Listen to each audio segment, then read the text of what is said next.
الحمد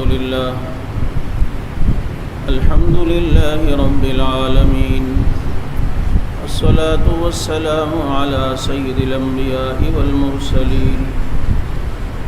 أما بعد فأعوذ بالله من الشيطان الرجيم. بسم الله الرحمن الرحيم.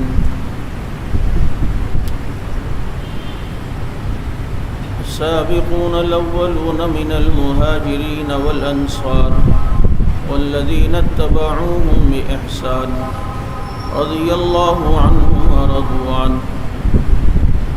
قال النبي صلى الله عليه وسلم لمعاوية رضي الله تعالى عنه: اللهم اجعله هاديا مهديا واهد به. یا رب صل وسلم دائما ابدا على حبیبک خیر الخلق كلهم. هو الحبیب الذي ترجى شفاعته لكل هول من الاهوال مقتحم. درود پاک.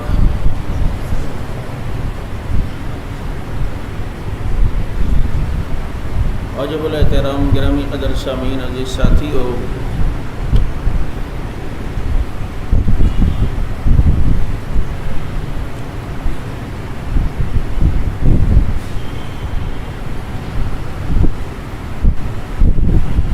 آج جمعہ کے خطبوں میں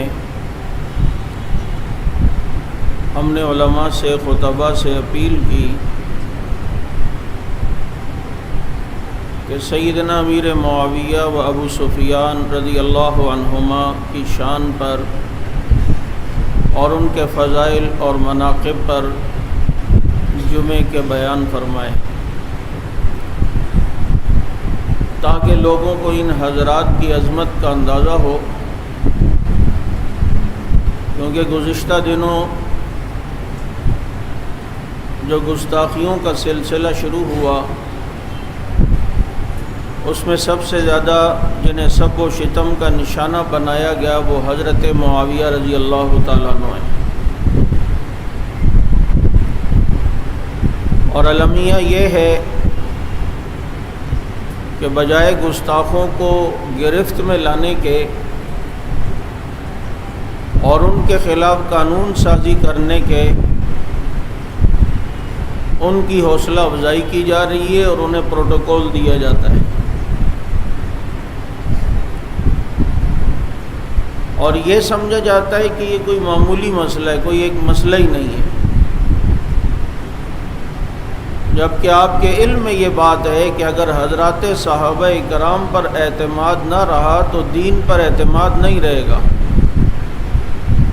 کیونکہ ہم تک دین پہنچانے والے، قرآن پہنچانے والے، روزہ نماز دین سارا اسلام پہنچانے والے وہ کون ہیں؟ صحابہ. اس گرمی میں آپ اے سی والے کمرے میں بیٹھے ہوتے ہیں اور آپ کو ٹھنڈ مل رہی ہوتی ہے. ہم پنکھے کے نیچے ہیں، پنکھا ہمیں ٹھنڈی ہوا دیتا ہے، لیکن ذرا پیچھے جا کر دیوار کے اے سی کو ذرا دیکھو تو وہ تپ رہا ہوتا ہے. ساری گرمی، ساری دھوپ، ساری سختی وہ پیچھے برداشت کر کے ہمیں ٹھنڈ دے رہا ہے. اس لیے ہمارا کمرہ ٹھنڈا. یہ پنکھے کے اندر کی مشینری کو آپ ہاتھ لگائیں تو کتنی گرم ہوگی، کہ پیچھے وہ اتنے گرم، لیکن یہ خود تو سب چیز برداشت کر رہے ہیں، ہمیں ٹھنڈک دے رہے ہیں.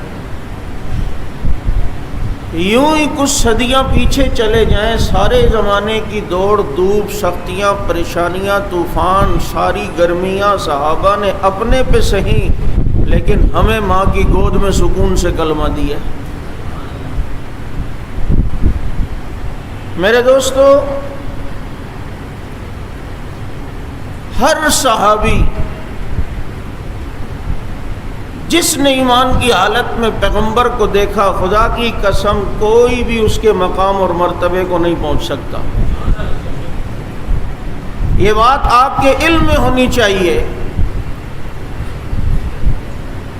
کہ اپنی محنت، اپنے عمل، اپنا تقوی، اپنے ریاضت، اپنا زہد، اپنی عبادات کے ذریعے نہ کوئی نبی بن سکتا ہے، نہ کوئی صحابی بن سکتا ہے۔ نبی عمل کی وجہ سے نہیں بنتا، نبی کو نبوت اللہ کی طرف سے ملتی ہے، اور کوئی عمل کی وجہ سے صحابی نہیں بنتا، بلکہ یہ شرف بھی اللہ کی طرف سے ملتا ہے۔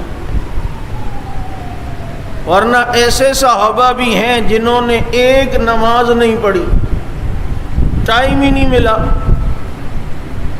فجر کے بعد مسلمان ہوئے، ظہر سے پہلے اسیرم شہید ہوئے، ایک عمل نہیں، ایک نماز نہیں، ایک روزہ نہیں، ایک حج نہیں، لیکن آج ساری دنیا کے نمازی، حاجی، قاضی، حافظ، عالم سب مل کے اسیرم کا مقابلہ کر سکتے ہیں۔ یہ اصول سمجھ لینا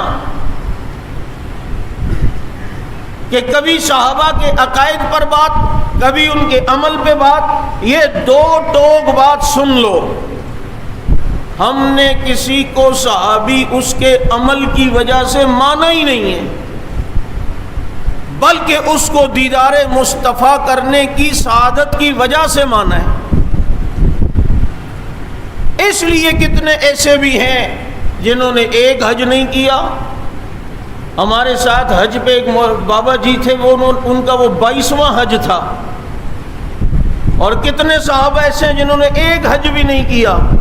یہ 22 حج والا ان کے مقابلہ کر سکتا ہے؟ امام ابو حنیفہ رحمۃ اللہ علیہ نے 55 حج کیے، امام صاحب جیسے بھی کروڑوں ایک صحابی کا مقابلہ نہیں کر سکتے۔ تو یہ بحث، یہ اصول ہی غلط ہے کہ جی انہوں نے یوں کیا، انہوں نے، بھائی ہم نے صحابی کو عمل کی وجہ سے صحابی مانا ہی نہیں، اور اگر عمل کی وجہ سے مانا جاتا تو بعد والے عمل کرنے والے بہت تھے، اور ان کے عمل دیکھیں تو پوری پوری راتوں کی تہجدیں، پورے پورے دن کے روزے، لیکن اس سب کے باوجود یہ ان کا مقابلہ مقام میں نہیں کر سکتے جن کو ذکر اللہ نے قرآن میں کیا ہے، جن کو مصطفیٰ نے اپنی زبان سے جنتی ہونے کی مبارک باتیں دی ہیں، جنہوں نے چہرہ مصطفیٰ کو دیکھا ہے۔ میں کئی جگہ ایک بات کیا کرتا ہوں، آج صوفیہ ذکر کرواتے ہیں، اللہ اللہ کی ضربیں لگواتے ہیں اور کہتے ہیں اللہ اللہ اللہ کرو، ساتھ میں یہ بھی سوچو کہ میرے دل پہ ضرب لگ رہی ہے۔ مولوی صاحب، پیر صاحب، کیوں کہتے ہیں یہ اللہ اللہ کا ذکر ضرب یہ ہمارے دل کی جتنی بھی گندگیاں ہیں سب کو دھو دیں گی، ہمارے گناہوں کی وجہ سے ہمارے دل کالے ہو گئے، لہذا اس سیاہ دل پہ اللہ اللہ کی ضربیں لگاؤ، یہ دل صاف ہوگا، پاک ہوگا۔ میں نے کہا پیر صاحب، ایک سوال ذہن میں آتا ہے، کہتے ہیں کیا؟ میں نے کہا نبی نے صحابہ سے ضربیں کیوں نہیں لگوائیں، ان کو یوں بٹھا کر ضربیں کیوں نہیں لگوائیں؟ مجھے پیر صاحب نے جواب دیا کہ صحابہ کو ضربوں کی ضرورت ہی نہیں تھی، نگاہ مصطفیٰ پڑتی تھی، اللہ ان کے قلوب کو صاف کر دیا کرتے تھے، کیونکہ نگاہ مصطفیٰ میں وہ تاثیر دیکھی، بدلتی ہزاروں کی تقدیر دیکھی۔ کیا نبی کی نگاہ کا اثر کم سمجھتے ہو؟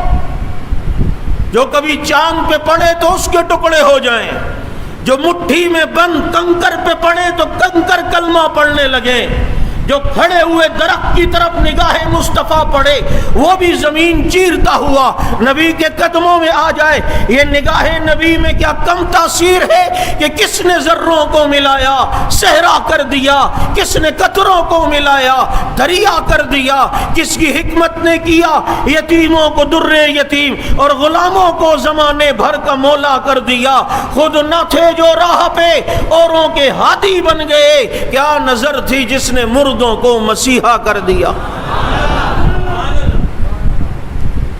اب جب نبی کو حالت ایمان میں دیکھ لیا، بس اللہ تعالیٰ نے اسے صحابیت کے شرف سے نواز دیا۔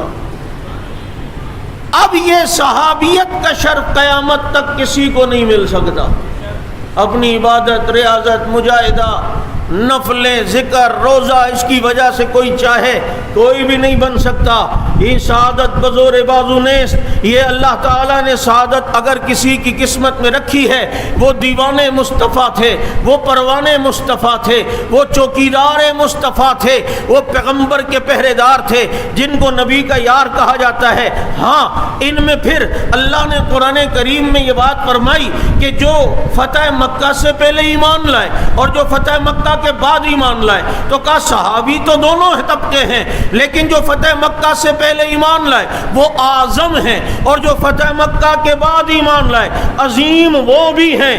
اگر وہ اکمل ہیں تو کامل یہ بھی ہیں، اگر وہ برتر ہیں تو جناب بہتر یہ بھی ہیں، کیونکہ فتح مکہ سے پہلے جو ایمان لائے ان کا درجہ ان کے مقابلے میں زیادہ ہے. لا یستوی منکم من انفق من قبل الفتح وقاتل اولئک اعظم درجۃ من الذین انفقوا من بعد وقاتلوا. اللہ نے کہا یہ دونوں طبقے اعتبار سے برابر نہیں ہو سکتے، یہ دونوں طبقے مقام کے اعتبار سے برابر نہیں. جو فتح مکہ سے پہلے ایمان لائے وہ اعظم ہیں، جو فتح مکہ کے بعد ایمان لائے وہ عظیم ہیں. اللہ یہ دونوں تو ایمان لائے، لیکن ان دونوں کا حکم کیا ہے، ان کے بارے میں عقیدہ کیا رکھنا ہے. فرمایا وَكُلًّا وَعَدَ اللَّهُ الْحُسْنَى، میں نے دونوں طبقوں سے جنتی ہونے کا وعدہ کر دیا. وَكُلًّا وَعَدَ اللَّهُ اور دوسری جگہ قرآن میں ان الذین سبقت لہم من الحسنى اولئک عنہا مبعدون، جن سے اللہ نے حسنہ کا وعدہ کر لیا وہ جہنم سے دور ہوں گے، وہ جہنم سے دور ہوں گے. اور یہ حسنہ کا وعدہ اللہ نے دونوں طبقوں سے کیا. یہ بات میں نے اس لیے کی کہ بہت سے لوگوں کو پیٹ میں مروڑ ہوتا ہے. حضرت معاویہ تو فتح مکہ کے بعد ایمان لائے. بابا بعد میں لائے، پہلے بھی لائے. تیرے جیسے کروڑوں للو امیر معاویہ کی جوتی کے تسمے کا مقابلہ بھی نہیں کر سکتے. پہلے بعد میں تیرے بعد ایمان لائے. یہ بات ابو بکر صدیق کہے تو باندھتی ہے، لگتی ہے کہ وہ کہیں کہ جی وہ بعد میں ایمان لائے. عمر کہے تو لگتا ہے، اور علی عثمان کہیں تو پتہ چلتا ہے. وہ کہیں تو کہتا ہے جس کے اندر ایمان ہی نہیں، کہ وہ پہلے ایمان نہیں بعد میں لائے. خدا کی قسم، جس نے دنیا سے جاتے جاتے بھی ایمان لا کے مصطفیٰ کے چہرے کو دیکھ لیا، ساری دنیا کے مسلمان مل کے اس کا مقابلہ نہیں کر سکتے. اور معاویہ تو پھر معاویہ ہیں رضی اللہ تعالیٰ عنہ، ان کی تو پھر شان ہی کچھ اور ہے. اللہ کے نبی نے کئی جگہوں پر ان کے فضائل بیان کیے. اپنی بہن کی گود میں سر رکھ کے لیٹے ہیں. ابن حجر رحمۃ اللہ علیہ نے یہ روایت لکھ کر نقل کی ہے. نبی نے دیکھا حضرت ام حبیبہ نبی کی بیوی، حضرت معاویہ کی بہن ہے. کہا ام حبیبہ تمہیں اپنے بھائی معاویہ سے بہت محبت ہے؟ کہا اللہ کے نبی بہت محبت. کہا ام حبیبہ معاویہ سے صرف تو محبت نہیں کرتی، معاویہ سے اللہ اور اس کا رسول بھی محبت کرتا. بات سمجھ آ رہی ہے یا نہیں؟ جس چمار کو دیکھو وہ حضرت معاویہ رضی اللہ عنہ صحابہ پر تنقید کرتا ہے، انگلی اٹھاتا ہے. اپنے گھر کی خبر لو، اپنے شجروں کا پتہ کرو، نسب کا پتہ کرو. وہاں کوئی گڑبڑ ضرور ہے. جو گڑبڑی ہوتا ہے وہی نبی کے یاروں پر بھونکتا ہے. بات صحیح ہے یا نہیں ہے؟ اور حضرت معاویہ رضی اللہ عنہ کے بے شمار فضائل. میں نے ایک جگہ ایک بات کی، اللہ نے ایک بات ذہن میں ڈالی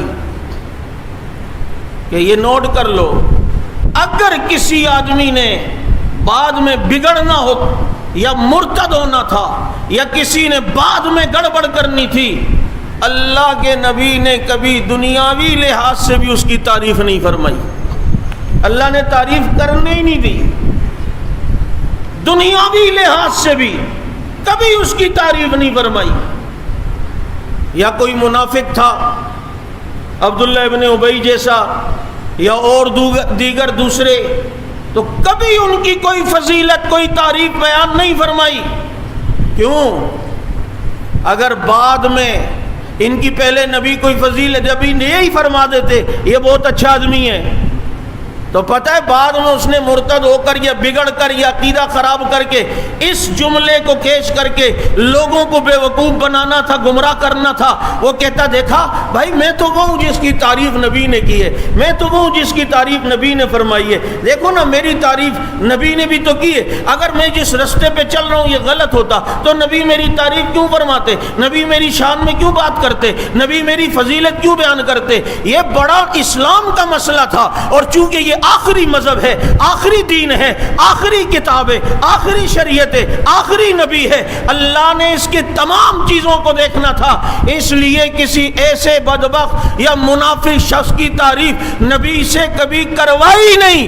اگر کروائی ہے نبی کی زبان اثر سے تعریف تو ابو بکر کی کروائی، عمر کی کروائی، عثمان کی کروائی، علی کی کروائی، حسنین کی کروائی، معاویہ کی تعریف کروائی، حضرت ابو سفیان کی تعریف کروائی، طلحہ کی تعریف کروائی، زبیر کی تعریف کروائی، سعد کی تعریف کروائی، سعید کی تعریف کروائی، بلال کی تعریف کروائی. پیغمبر کے جتنے یار ہیں ان کی تعریفیں پیغمبر کی زبان سے رب نے کروائی ہیں، کیونکہ رب کو ان کا حال بھی پتا تھا، رب کو ان کا مستقبل بھی پتا تھا.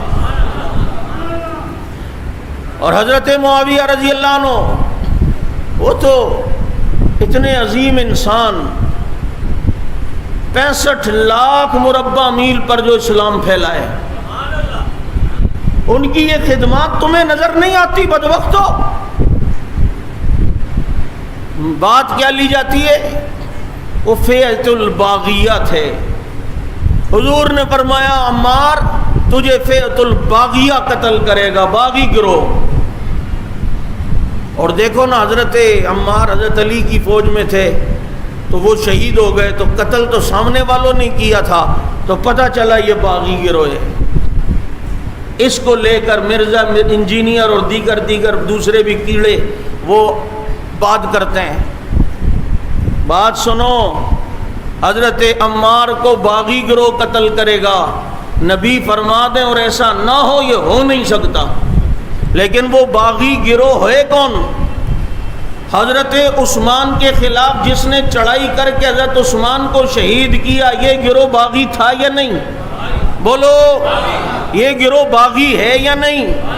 یہی تو وہ گروہ تھا جس نے حضرت علی کی فوج میں پناہ لی، اور حضرت معاویہ نے فرمایا ان کو پہلے باہر نکالیں، ہم پھر آپ کے ہاتھ پر بیعت کریں گے. وہ ادھر بھی شامل ہو گیا، ادھر بھی وہ گروہ، تاکہ جناب ہمیں چھپنے کی جگہ ملے. حضرت علی نے فرمایا پہلے بیعت ہو پھر مل کے سب کا خاتمہ کریں گے. یہ اختلاف کا جو سبب بنا یہی وہ باغی گروہ تھا جو حضرت عثمان غنی کے قتل میں شریک تھا اور ان کو شہید کرنے میں ملوث تھا. یہی اس گروہ میں آئے تھا اور حضرت معاویہ رضی اللہ تعالیٰ عنہ کو بدنام کرنے کے لیے انہوں نے حضرت عمار کو شہید کیا، کیونکہ ان کو پتا تھا کہ نبی نے فرمایا عمار تجھے باغی گروہ قتل کرے گا. اب جب ہم اسے مار دیں گے، ہماری فوج میں شامل ہے لیکن ماریں گے تو یہ آئے گی بات کہ چونکہ یہ علی کی فوج میں تھے تو وہاں والوں نے مارا ہوگا، معاویہ یوں بدنام ہو جائے گا. چنانچہ یہ وہ باغی گروہ جس نے حضرت عثمان غنی کو شہید کیا یہی حضرت عمار کے قتل میں ملوث ہے. مجھے بتاؤ اب اس پر الزام حضرت معاویہ پہ آ سکتا ہے؟ اور پھر دوسری بات سنو، حدیث میں آتا ہے انما الاعمال بالخواتیم، اعمال کا دار و مدار خاتمے پر ہے. حضرت معاویہ رضی اللہ عنہ کے آخری 20 سال ہم دور دیکھتے ہیں جس میں حضرات حسنین بیعت کر کے ساری امت امیر معاویہ کے ہاتھ پر بیعت کر کے ان کے پرچم کے نیچے جمع ہوتی ہے. تو مجھے بتاؤ جب ان کے پرچم کے نیچے جمع ہو تو اب یہ شخص باغی رہے گا؟ نہیں سمجھ آئی؟ کیونکہ اعمال کا دار و مدار خاتمے پر ہے. اب تو سارے ان کے ہاتھ پر بیعت کر رہے ہیں، ان کے جھنڈے کے نیچے 20 سال ان کا اقتدار چلا اور ان کا دور خلافت چلا. تو اب مجھے بتاؤ حضرت معاویہ کے اوپر کوئی باغی ہونے کا الزام لگا سکتا ہے؟ یہ ڈھکوسلے، مصیبت یہ ہے کہ بدگمان ہونے سے پہلے اگر تم ادھر ادھر سے کسی جگہ سے سنو تو پہلے اس کی تحقیق کروا لیا کرو۔ حضرت معاویہ رضی اللہ تعالیٰ عنہ، ان کے کارناموں کی طرف کوئی توجہ نہیں، اور جو فاتح قبرہ سے کہ پیغمبر نے فرمایا جو سب سے پہلا لشکر سمندر کی جنگ لڑے گا وہ جنتی ہے، اور اس لشکر جو سمندر کی جنگ پہلی لڑتے ہیں وہ لشکر، اس کا امیر حضرت معاویہ ہے۔ کیا یہ بھول گئے؟ اور پھر حضرت حسنین، یہ حضرت حسین سے بڑا عاشق بنتا ہے نا، اپنے والد کے عاشق حضرت حسین تھے علی کے، یا یہ ہے؟ حضرت حسن و حسین حضرت معاویہ کے ہاتھ پہ بیعت کرتے ہیں یا نہیں؟ میں ایک اصول ہمیشہ بتایا کرتا ہوں، تم سے زیادہ کوئی پڑ کرے تاریخ میں یہ اس کو کہے میں کسی کو نہیں مانتا، مجھے بتا حضرت حسن و حسین نے حضرت معاویہ کو امیر مانا نہیں، ان کے ہاتھ پر بیعت کی یا نہیں؟ کہتے ہیں ہاں وہ تو کی ہے۔ تو کہا جب وہ کی ہے تو اب مجھے بتا تو حضرت معاویہ کو زیادہ اچھا جانتا ہے یا حسن و حسین جانتے ہیں؟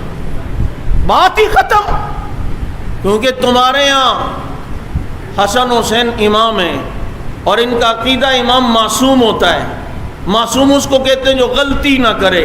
اب بتاؤ دونوں حضرات نے جو بیعت کی ہے، یہ بیعت جو کی ہے یہ غلطی تھی یا نہیں؟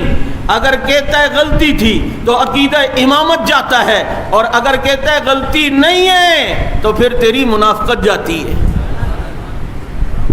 بابا امام تو معصوم ہوتا ہے تمہارے یہاں، اب یہ جو بیعت کی ہے یہ صحیح تھی یا غلط؟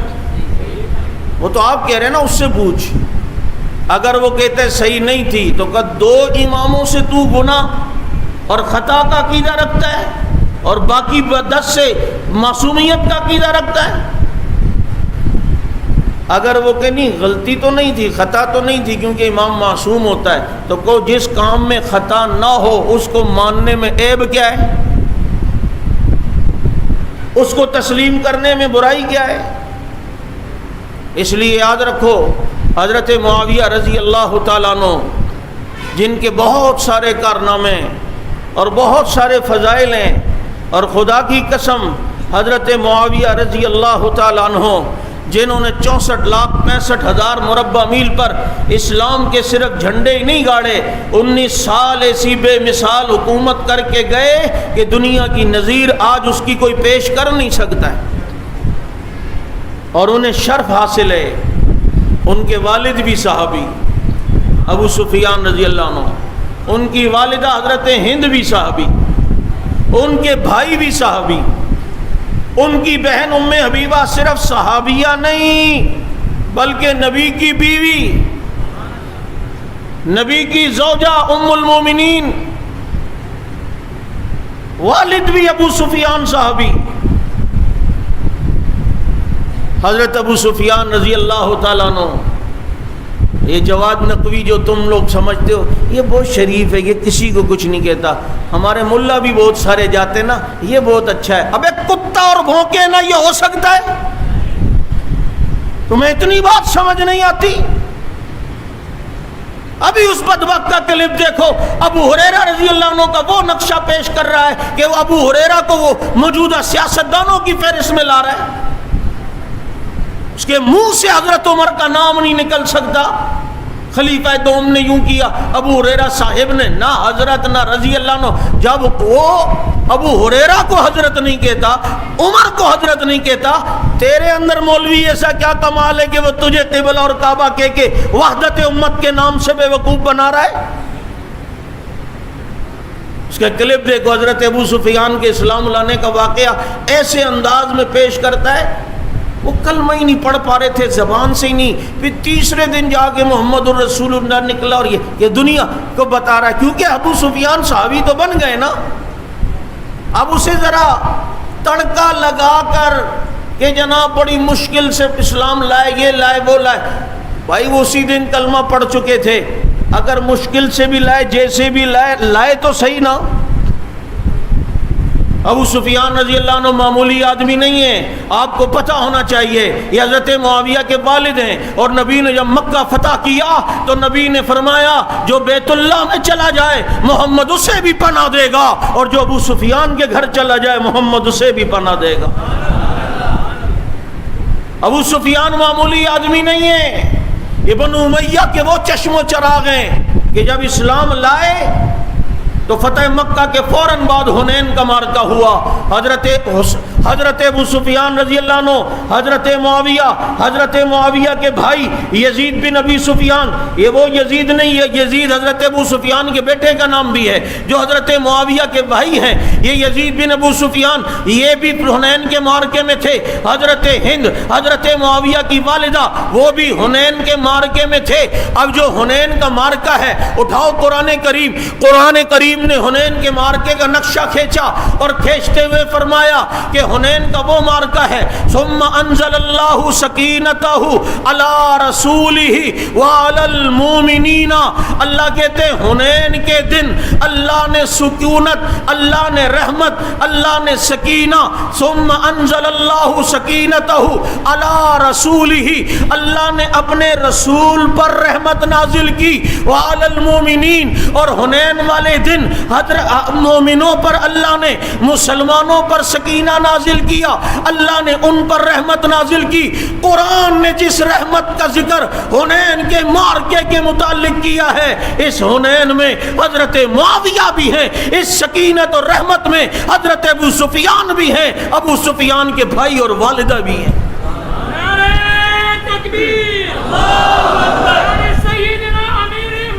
آج یہاں پر کوئی بزرگ واقعہ لکھیں اور کہیں جی فلاں بزرگ بیعت کر رہے تھے اور دعا کرنے لگے، اللہ نے ایسی رحمت بھیجی، سب نے اس رحمت کو اپنی آنکھوں سے دیکھا۔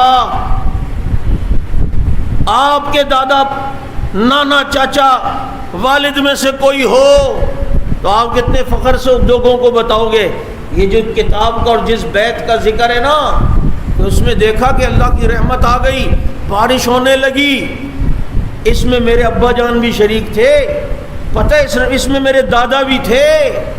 ابو سفیان تیری جوتی پہ قربان جاؤں کہ اللہ جس رحمت اور سکینت کا ذکر کر رہے ہیں، ثم انزل اللہ سکینتہ علی رسولہ وعلی المومنین، اللہ نے حنین میں رحمت نازل کی نبی پر اور رحمت نازل کی مسلمانوں پر۔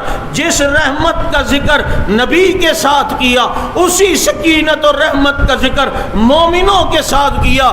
اس رحمت پر جو نبی اور مومنوں پر نازل ہوئی، یہ حنین کے دن ہوئی ہے، اور حنین کی لڑائی میں ابو سفیان بھی شامل ہے، معاویہ بھی شامل ہے۔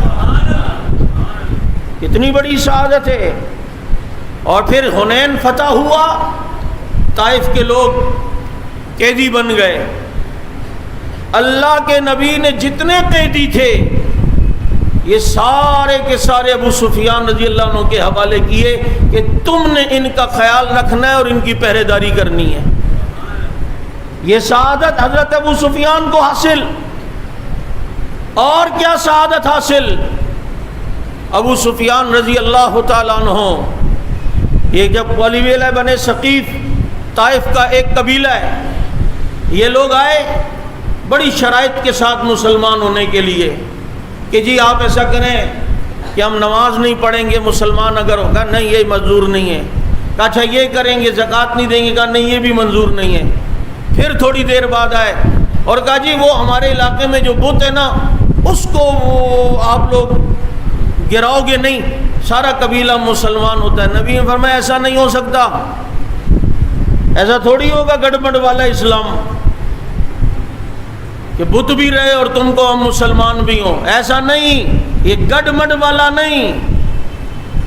میں تمہیں بھی کہتا ہوں یہ گڑبڑ والا نہیں، ابو بکر صحیح ہے یا ابو بکر کا دشمن صحیح ہے، فیصلہ اب تو نے کرنا ہے، یہ گڑبڑی نہیں چلے گی۔ اب انہوں نے کہا ٹھیک ہے، یہ بت ایک شرط ہے، ہم نہیں کب ماریں گے، ہم نہیں توڑیں گے، آپ اپنے کسی ساتھی کو بھیجیں وہ توڑ دے۔ کہا یہ شرط منظور ہے۔ انہوں نے کہا بھائی کوئی توڑنے آئے گا دیکھیں گے، اگر اس نے کچھ ان کا بگاڑا تو ہمارا مذہب ٹھیک نہیں، تو بس پھر جو یہ ہمارا کچھ اپنا بچاؤ نہیں کر سکتا ہمیں کیا دے گا، پھر ہم اسلام لائیں گے۔ نبی نے اس ثقیف قبیلے کے بت کو توڑنے کے لیے جس شخص کو بھیجا ہے، دنیا اسے معاویہ کا ابا ابو سفیان کہتی ہے۔ تو کہتا ہے دل سے ایمان نہیں لائے تھے، دل سے نہ لائے تو یوں جا کے بتوں کو توڑیں گے؟ تو دلوں کا حال جانتا ہے؟ یا نبی جسے مال غنیمت آئے اور اس مال غنیمت کے سنبھالنے کی ذمہ داری بھی نبی ابو سفیان کو دیں؟ یہ سارے منصب نبی کی طرف سے مل رہے ہیں۔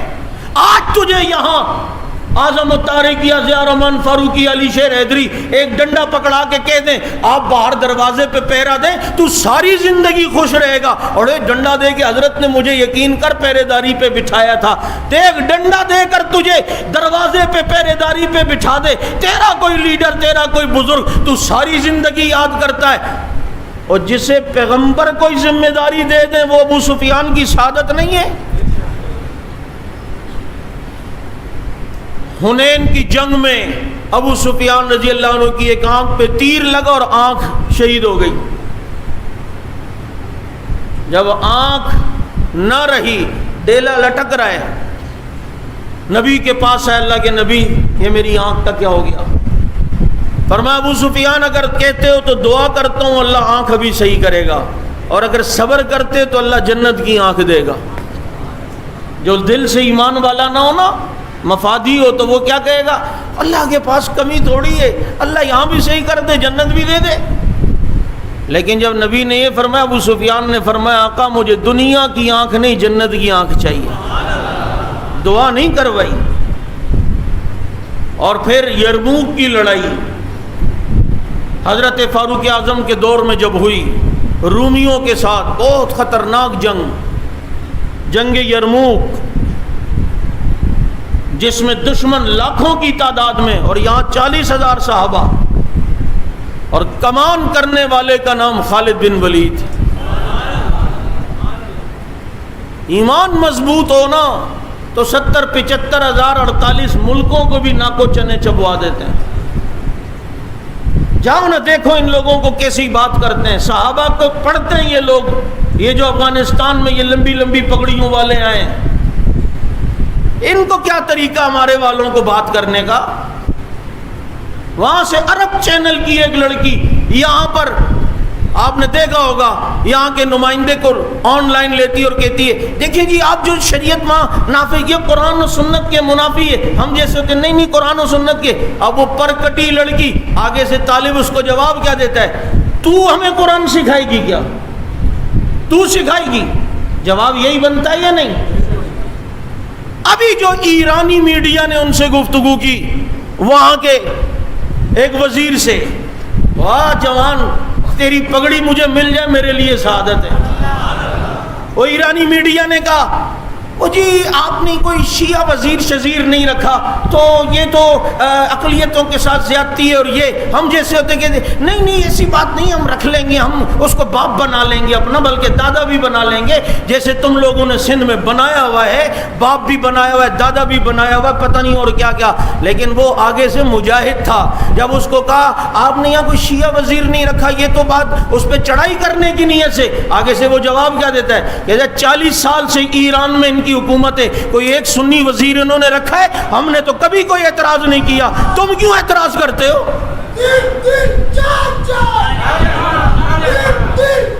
جواب بھی یہی ہے، ہمارے لوگ تو ڈرتے ہیں۔ اس نے کہا تم نے جو 40 سال سے ایران میں، خمینی نے آخری وصیت نامے میں یہ وصیت کی ہے کہ میرا یہ وصیت نامہ اسمبلی میں پڑھایا جائے، اور اس میں قانونی طور پر یہ شک داخل کیے کوئی سنی ایران میں وزیر، صدر، قاضی القضا، چیف جسٹس یا وزیر اعظم نہیں بن سکتا۔ یہ وہاں کے قانون میں، اور دنیا کو بتاتے ہیں حقوق ہمیں نہیں دیے جا رہے، حقوق یہ نہیں دیے جا رہے، تمہیں اور کیا حقوق ملیں؟ تم پاکستان میں سب کے بابا دادا بنے ہوئے ہو، لیکن بننے کی کوشش کر رہے ہو، ہم بننے نہیں دیں گے۔ جو دادا بن کے پنڈی جائے گا اسے یوں ہی ذلیل کر کے نکالیں گے جیسے ملعون میراثی کو نکالا ہے۔ بڑا باپ بن کے گیا پنڈی، میں مجلس پڑھوں گا پھر پڑھتا نا، پھر 5 دن پڑھ کے دکھاتا نا، اور دل جلوں کو پڑا فلک سے کام نہیں، جلا کے راکھ نہ کر دیں صحابہ کے غلام نہیں۔ پلٹ کے دیکھو ظالم تمنا ہم بھی رکھتے ہیں، اگر تو سنگ مرمر ہے تو پتھر ہم بھی رکھ دیں۔ اب یہ ایران کو پریشانی، اس کو پیچس لگے ہوئے طالبان کے آنے سے۔ ایرانی سفارت خانے ادھر پاکستان کے خلاف مظاہرہ ہوا، پاکستان مرد آباد کے نعرے لگے۔ میں نے کہا اسے کیوں تکلیف ہو رہی ہے؟ پاکستان کا کیا مسئلہ ہے؟ بیچ میں پاکستان کو رگڑ رہا ہے، کیونکہ ساری دنیا اب یہ کہتی ہے کہ جی وہاں پر پاکستان کی انوالومنٹ تھی، یہ بھی آگے سے ان کا جو ہے وہ دلال بن کے جو ہے وہ باتیں کر رہا ہے ایران۔ ہاں پاکستان ملوث ہے پنشیر کی فتح میں، جہاز پاکستانی پائلٹ نے۔ اور میں نے کہا تو اب سارا الزام پاکستان پہ لگائے گا، تیرا بچہ بھی پوچھے گا ابا میرا باپ کون ہے، تو کہے گا پاکستان ذمہ دار ہے۔ پاکستان کو بدنام کرتے ہو۔ دیکھ لو اداروں والوں، دیکھ لو ہمارے لکھنے والوں، ہم تمہیں پہلے کہتے تھے جیسے انڈیا اسرائیل امریکہ پاکستان کا دشمن ہے، ان سے بڑھ کر ایران پاکستان کا دشمن ہے۔ لیکن ٹینشن کی ضرورت نہیں، اگر اس ملک نے گڑبڑ کرنے کی کوشش کی آپ لوگ پیچھے لینا، یہ صدیق اکبر والے کو آگے کر دینا، ہم انشاءاللہ وہاں جا کے گلی گلی نگر نگر کا نعرہ ہی لگائیں گے، انشاءاللہ اسے چھٹی کا دودھ نہ یاد دلایا، ہمیں صحابہ کا غلام نہ کہنا۔ پاکستان کے خلاف پروپیگنڈا ایران کر رہا ہے، اور یہ پہلے سے کرتا ہوا آ رہا ہے۔ ہمارے جو ڈاکٹر عبد القدیر خان ایٹم بم بنانے والے محسن پاکستان، جو مشرف دور میں ان کے خلاف اتنا گہرا تنگ ہوا، اس کا ذمہ دار ایران ہے۔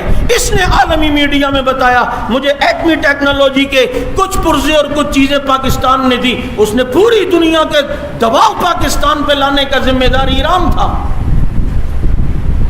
کلبھوشن یادو یہاں سے آ رہا ہے اور دیگر یہاں سے آ رہے ہیں۔ وہ ہارون رشید ہے نا بی بی سی والا، اس نے اچھا تجزیہ کیا، اس نے کہا تم نے ساری دنیا میں گڑبڑ مچائی ہوئی، ایران کو کہا یمن میں حالات تم نے خراب کیے ہوئے، عراق میں تم ملوث ہو، اور جناب سعودیہ میں تم حالات خراب کر رہے ہو، شام میں تم انوالو ہو۔ ہم نے تو، ہماری میڈیا نے تو کبھی نہیں کہا تمہارے خلاف کوئی باتیں، اور یہاں تمہارے پاس ثبوت بھی نہیں اور تم کہتے ہو پاکستان ملوث ہے۔ تو میں یہ عرض کر رہا ہوں، یہ یرموک کی لڑائی، اس میں حضرت ابو سفیان کی دوسری آنکھ پہ بھی تیر لگا اور ان کی دوسری آنکھ بھی شہید ہو گئی۔ مکہ فتح ہوا، مسلمان ہوئے، جتنے لوگ تھے سب ایمان لائے، بچے بھی ایمان لے آئے، نبی نے سب کے ایمان کو قبول کیا۔ آخر میں اتنی بات ضرور کروں گا، حضرت علی رضی اللہ تعالیٰ عنہ 10 سال کی عمر میں اسلام لائے، حضرت انس بھی تقریباً 12 سال کی عمر میں ایمان لائے، حضرت زید 13 سال کی عمر میں ایمان لائے، اور دیگر معاذ اور معوذ 12 اور 13 سال کے بچے ہیں جنہوں نے ابو جہل کو قتل کیا، ایمان لائے، مسلمان ہوئے۔ اور آج تمہاری سندھ گورنمنٹ، سندھ اسمبلی میں ایک قانون پاس کرنے جا رہی ہے کہ 18 سال سے کم عمر کوئی بھی مسلمان نہیں ہو سکتا۔ 18 سال کے بعد بھی اگر کوئی مسلمان ہونا چاہے گا اسے 3 مہینے اور جناب رکھا جائے گا، مطالعے کے لیے کتابیں دی جائیں گی، پہلے آپ مطالعہ کرو اس کے بعد سوچو۔ 3 مہینے کے بعد بھی وہ اس پر ڈٹا رہا، نہیں میں نے مسلمان ہونا ہے، تو اب اسے مسلمان ہونے کی اجازت ہوگی۔ تمہارا باپ جناب اجازت دے گا مسلمان ہونے کا؟ اسلام تو وہ شمع، وہ نور و نورانیت و روحانیت ہے، جب دل میں آتا آتی ہے بوڑھا بھی دل میں آئے بوڑھا بھی مسلمان ہوتا ہے، جوان کے دل میں آئے جوان مسلمان ہوتا ہے، بچوں کے دل میں آئے بچے مسلمان ہوتا ہے۔ اس سے بڑی سندھ حکومت کی اسلام دشمنی اور کوئی بھی نہیں۔ یہ اسلام کے لیے راستہ روکنے کے مترادف ہے یا نہیں ہے؟ یہ 18 سال سے کم عمر کوئی مسلمان نہیں ہوگا۔ ظالموں، اسلام کی خدمت نہیں کر سکتے تو اسلام کے لیے مسائل تو نہ بناؤ، اسلام کے راہ میں روڑے تو نہ اٹکاؤ۔ ہمارے ملک میں قانون ہے 15-14 سال کی لڑکی اگر اپنی خوشی سے بھاگ کر شادی کرنا چاہے، اس کا باپ اس کی ماں اس کے بھائی اسے کچھ نہیں کہہ سکتے۔ لڑکی کو تم 15-14 سال کی عمر میں اجازت دے رہے ہو، وہ اپنا گھر اپنے ماں باپ کی عزت کو اجاڑ کے چلی جائے، اس کو قانون کچھ نہیں کہہ سکتا۔ اور یہاں کوئی 15 سال کی بچی اسلام لے آئے اپنی خوشی سے، تم کہتے ہو نہیں یہ اجازت نہیں ہے۔ تمہاری اجازتوں کی اسلام کو کوئی ضرورت نہیں ہے، اور اس بل کو ہم قبول نہیں کرتے۔ آپ ہاتھ اٹھا کر میری تائید کریں، یہ بل منظور، یہ بل منظور، یہ بل منظور۔ اور اگر تم منظور کر بھی لو، ہم یہاں کوئی موقع ملا تو یہاں انشاءاللہ بچوں کو کلمہ پڑھوا کر دکھائیں گے۔ اور ظالموں، کیا تم نے اس قانون میں یہ رکھا ہے کہ جو مسلمان سے مرتد ہونا چاہے اس کے لیے بھی 18 سال ہونی چاہیے، اس کو پہلے 3 مہینے کا ہم پہلے دیکھیں گے، اس کو مطالعے کے یہ رکھا ہے؟ کافر بھلے ہوتے رہے، مسلمان کوئی نہ ہو۔ تمہیں اپنے اسلام کا تو پتہ نہیں، بھنگ پی کے سوتے ہو اور پتہ نہیں ہے کہ مسلمان اسلام کو کیا ہو رہا ہے، مسلمانوں کی کس چیز میں بقا ہے۔ ہائے ایسی حکومتیں ہوں کہ جو مسلمان ہوئے، جو مسلمان ہونا چاہے، یہ ان کی طرف سے تو ایوارڈ ملنا چاہیے، انہیں فیسلٹیز ملنی چاہیے، ان کے لیے خوب مراد ہونی چاہیے تاکہ دیکھا دیکھی اور لوگ بھی مسلمان ہوئیں۔ اسی کو تالیف قلب کہتے ہیں، اسی کو مؤلفۃ القلوب کی حوصلہ افزائی کہتے ہیں۔ ہونا تو یہ چاہیے، بجائے یہ کرنے کے۔ یہ پتہ ہے کیوں ہو رہا ہے؟ کیونکہ پیپلز پارٹی کے بہت سارے جو ووٹرز ہیں وہ ہندو ہیں اندرون سندھ میں، یہ ان کو خوش کرنے کے لیے کر رہے ہیں۔ مسلمانوں، تم چائے پی پی میں تھے اور اب بھی اگر ہو، اگر وہ ان کو خوش کرنے کے لیے کر رہے ہیں، ان کی تعداد ہی کتنی ہے۔ یہاں پی پی کا غیرت مند مسلمان اگر اعلان کر دے اگر یہ قانون پاس ہوتا ہے ہم پی پی کو ووٹ نہیں دیں گے، جب کروڑوں مسلمانوں کا ووٹ جاتے ہوئے دیکھیں گے، مجھے بتاؤ ان کی عقل ٹھکانے پہ آئے گی یا نہیں؟ یہ صرف ہندوؤں کو خوش کرنے کے لیے۔ وہاں مودی قانون بنا رہا ہے کہ کوئی جناب مسلمان نہیں ہو سکتا، سب ہندو بنو اور یہ کرو، وہ ہندو مذہب کی تلقینیں کر رہا ہے اور یہاں پر یہ مسلمان ہونے سے روک رہا ہے۔ اس بل کو بھی ہم ردی کی ٹوکری میں پھینکتے ہیں اور منظور کسی صورت ہونے انشاءاللہ نہیں دیں گے۔ اللہ تعالیٰ سمجھ عمل کی توفیق عطا فرمائے۔ وآخر دعوانا الحمدللہ رب